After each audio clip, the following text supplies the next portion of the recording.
नेतृत्व में चुनाव लड़ेंगे। उन्होंने पीएम मोदी की मां को गाली कांड पर भी प्रतिक्रिया दी।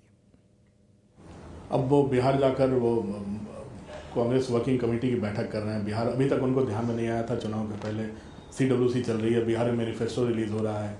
और जिन सहयोगियों के साथ काम कर रहे थे, लगता है सीट शेयरिंग में उनके साथ भी बातचीत नहीं, तो क्या फिर से ये कांग्रेस उठने की कोशिश कर रही है क्या? राहुल गांधी जी, देखो, प्रजातंत्र में सबको कोशिश करनी चाहिए और मैं कहूँगा राहुल गांधी जी के नेतृत्व में ही कांग्रेस कोशिश करनी चाहिए। हमारी काम थोड़ा आसान रहेगा।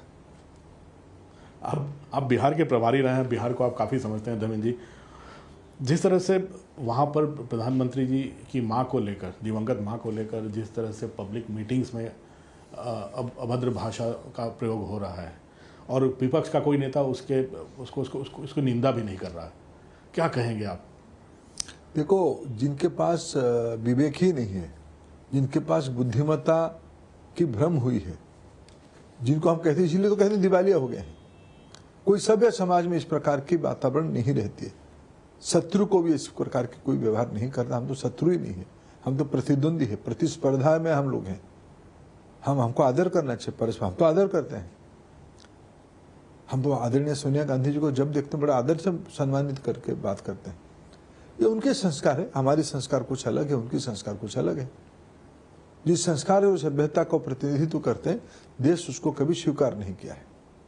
आप जब बिहार गए, प्रभारी बन के रहे, प्रभारी नहीं है फिर भी आप पिछले कई 2-3 बार बिहार गए हैं, मुख्यमंत्री जी से भी मुलाकात हुई है। बीजेपी जेडीयू में तो ज़्यादा समस्या लग नहीं रही है। नीतीश कुमार CM है, बीजेपी जेडीयू सीटों का बंटवारा कर लेंगे, लेकिन जो बाकी सहयोगी दल हैं धर्मेंद्र जी, बहुत अलग अलग पासे फेंक रहे हैं। सब बड़ी बड़ी सीटें मांग रहे हैं, खासकर चिराग पासवान। NDA की एकजुटता है, हम सब आपस में लड़ेंगे चुनाव, आपस में है, इकट्ठा है, आपस में चुनाव लड़ेंगे और फिर एक बार हम लोग सरकार बनेंगे। आज हम आपको माता के एक ऐसे दिव्य स्थान पर लिए चल रहे हैं जिसका न केवल धार्मिक बल्कि सांस्कृतिक महत्व भी है।